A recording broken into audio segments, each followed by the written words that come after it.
This year, one of the Indiana Pacers and the Oklahoma City Thunder are guaranteed to win an NBA title for the first time ever in their team's history. Well, the NBA probably wouldn't want two small market franchises headlining the NBA Finals for the purpose of TV ratings, but among all teams in this year's playoffs, it is OKC and Indiana who mostly deserve to be here for a ton of reasons. On one hand, you've got the Indiana Pacers, who since the turn of the calendar year has put up a strong 46-18 win-loss record if you include both the regular season and the playoffs.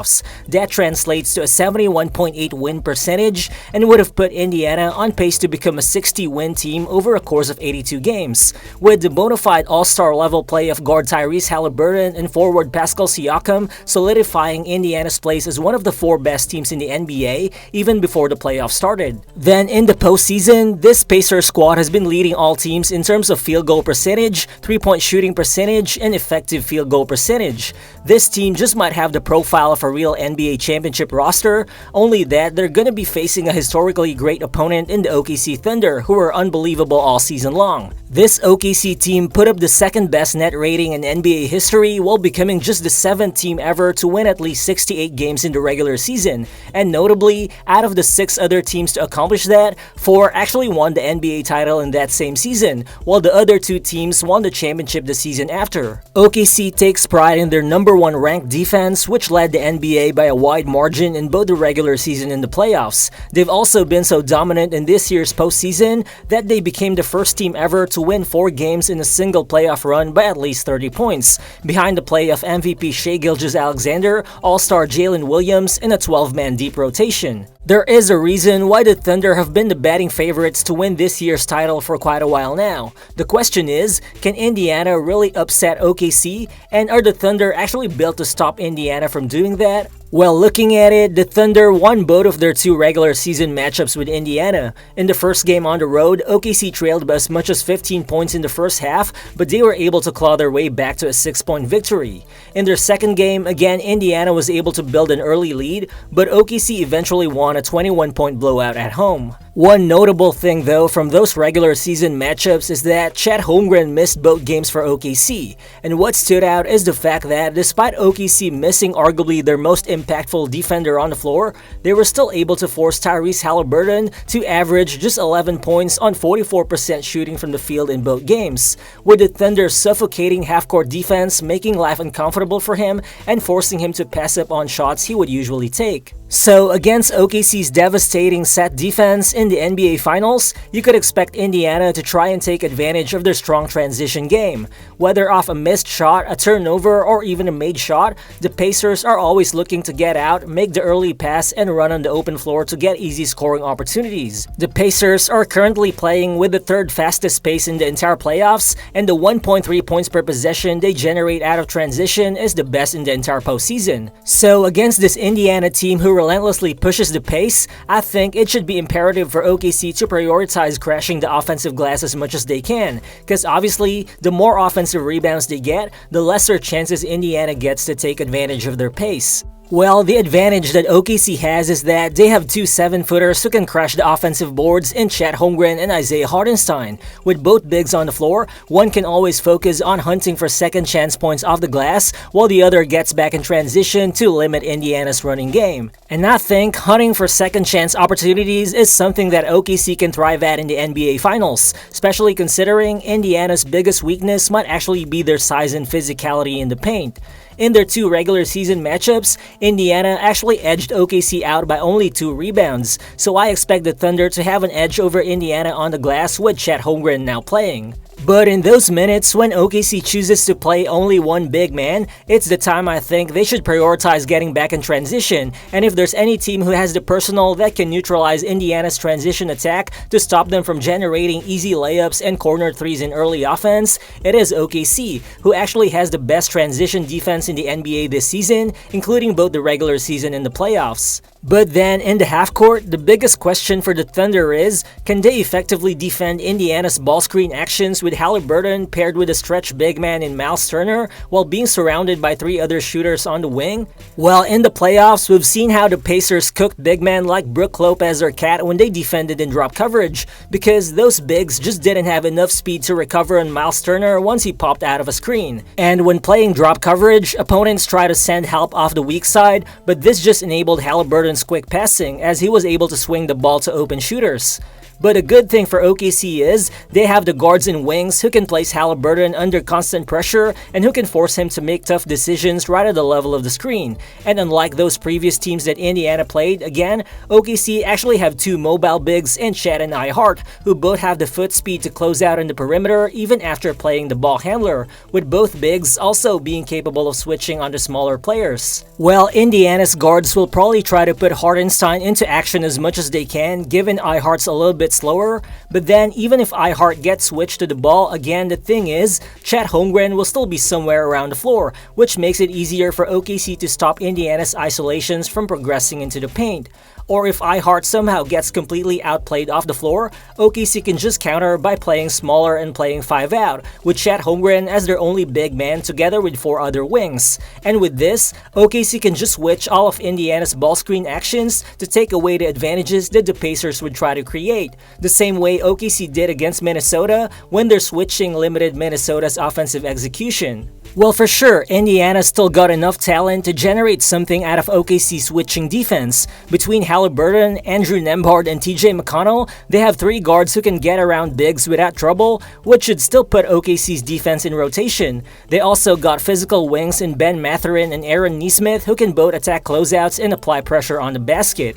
Indiana's ultimate counter against switching defenses though is still Pascal Siakam. Once Siakam gets a favorable matchup, he will torch defenders with his moves in the post. According to NBA advanced statistics, over the past 2 seasons, including both the regular season and the playoffs, Siakam has operated in more than 560 post-ups, where he has produced a highly efficient 1.12 points per post-up possession, which is 14 points above league average. So I think it's possible that 7'1" Chet Holmgren gets a ton of time matching up with Siakam, and against Holmgren's size and length, I don't think Siakam can generate a ton of easy shots. But OKC also has the option of asking capable defenders in J-Dub, Caruso, or even Kenrich Williams to guard Siakam, the same way those guys took turns defending post scorers such as Nikola Jokic and Julius Randle in the playoffs. That way, OKC can still size up without sacrificing speed and floor spacing while still using Chet Holmgren as a roaming last line of defense around the paint. Another way Indiana will try to score is definitely by using their guard-to-guard screen actions to hunt for favorable matchups.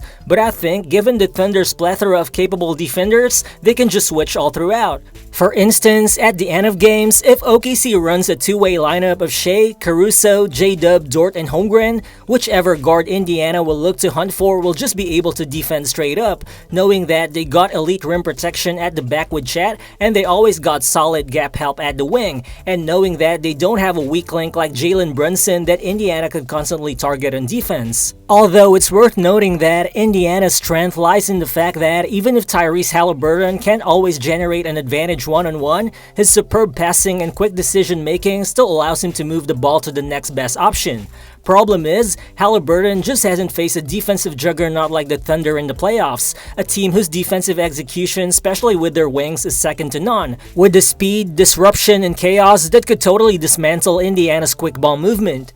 Well, the Pacers take care of the ball more than any other team. They have the best turnover percentage in the playoffs, but in their regular season matchups, OKC still forced Indiana to average 11 turnovers per game. In the NBA Finals, I expect OKC to continue loading up on Halinurton, force him to shoot uncomfortable pull-up threes, and keep him out of the paint, which in turn should force Indiana's other players to make decisions against OKC's rotating defense. OKC's strategy has always been based on living with the possibility of role players beating them instead of allowing star players to get the shots they want, and I don't expect that to change for the Thunder in the finals. Well, I do believe that Indiana will bring enough shot making to somehow counteract OKC's defense, but then I think the bigger question is, how could they actually slow down OKC's offense at the same time? Well, for sure, the Pacers are a much more improved and more balanced defensive team than the squad that was defeated by Boston in the conference finals last season. Since the turn of the calendar year, Indiana ranked 7th in points allowed per possession in the entire NBA. Aaron Nesmith and Andrew Nembhard are physical defenders from the point of attack. Myles Turner leads the postseason in blocks. Halinurton is long and sneaky, and this team's remarkable depth will allow them to never run out of bodies that can put backcourt pressure on OKC's ball handlers all game long. But then, Shai didn't have any trouble against this Pacers defense when he averaged 39 points on 55% shooting from the field and 63% shooting from deep in 2 regular season games. Andrew Nembhard was Shai's primary defender, and against Nembhard, Shai averaged 27 points on 61% shooting. Indiana tried a couple more defenders on Shai, from Ben Shepherd to Obi Toppin to Pascal Siakam, but Shai cooked all of them in isolation. Well, one thing that Indiana could probably try doing against OKC is running a zone, which has made OKC look tentative at times against Denver and Minnesota. Those teams try to place their bigs in the middle of the zone to try and funnel OKC's ball handlers into the paint with a goal of trying to take away the Thunder's airspace and drives. The problem for Minnesota, though, was that Rudy Gobert can't shoot, which eventually rendered him unplayable. Myles Turner, though, can space the floor, and when you park him in the paint on defense, he could affect OKC's attack with his shot blocking. If that happens, I think OKC can counter by playing a more pick-and-roll heavy approach to potentially pull Turner out of the paint, which is something OKC had success with in their regular season matchups, when Shai and J-Dub feasted on drives to the rim and lobs to Hartenstein off ball screen actions, which is a big reason why OKC was able to outscore Indiana by a whopping 30 points in the paint during the regular season even without Chet Holmgren. Now, with OKC's 2 big man lineup, Myles Turner will potentially have more problems as a defender. If it's Chet Holmgren he's guarding, OKC will look to pick and pop, which will force Turner further out in space. But then if it's Hartenstein, he'll probably catch the ball in the middle of the floor where he can use his signature floater or just make an extra pass.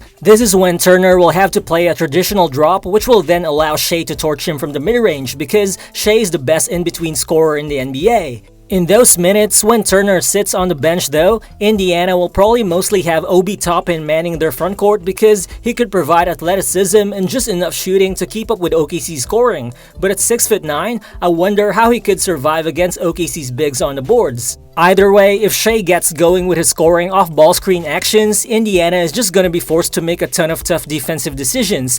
They might have their bigs playing up to the level of the screen in a hedge or a trap to try and pressure Shai, but then this makes Shai's screener a passing outlet, whether that be Hartenstein or Caruso, and both are good decision makers with the ball, especially given the 4-on-3 advantage. Well, in those minutes, when OKC has only one big man on the floor, I think we might see Myles Turner cross-match against OKC's spot-up shooters such as Dort, Caruso, or Wallace, while he's operating as a free safety defender.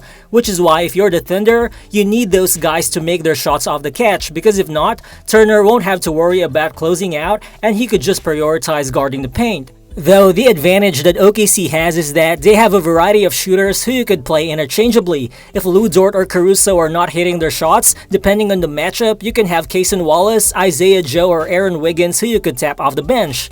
Still, OKC's offense will always begin with Shai on the ball. Expect him to try to hunt for constant switches against guys like Halinurton or Siakam to force more help. And if OKC as a team is gonna create successful advantages, it will always be about how Shai or J-Dub can break the aggressive help that Indiana will send. So I think secondary attacks will be key for the Thunder's offense to avoid stagnation. Throughout the playoffs, when he was doubled, Shai has constantly displayed the ability to find open teammates which forced the defense into rotation. But then this required guys like J-Dub, Chet Holmgren, and Caruso to make shots of the advantages that Shai creates. So for OKC to punish Indiana's rotating defense, those guys have to be ready to make plays. J-Dub's consistency as OKC's second best shot maker in particular will be crucial.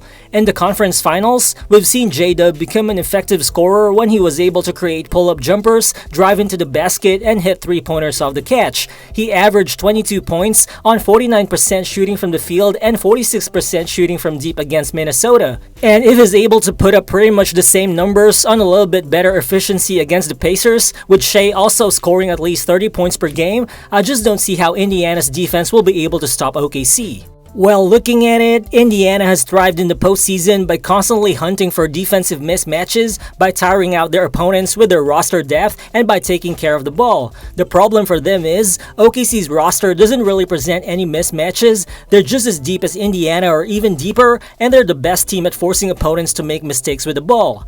Indiana's egalitarian offense and pedal-to-the-metal defense can make this NBA Finals series very competitive, but I still think the Thunder's superior grit and talent should prevail in the end. This is why I'm picking the OKC Thunder to win the 2025 NBA title in 6 games, in what could possibly be the beginning of a multi-year championship run and a potential dynasty that could take over the NBA for years. But do you guys believe that the Indiana Pacers can upset the OKC Thunder in this 2025 NBA Finals series? Feel free to drop your thoughts in the comment section below, and again, if you're new to the channel, please consider subscribing as well. Again, this has been Real Balls, and I'll see you on the next one. Peace.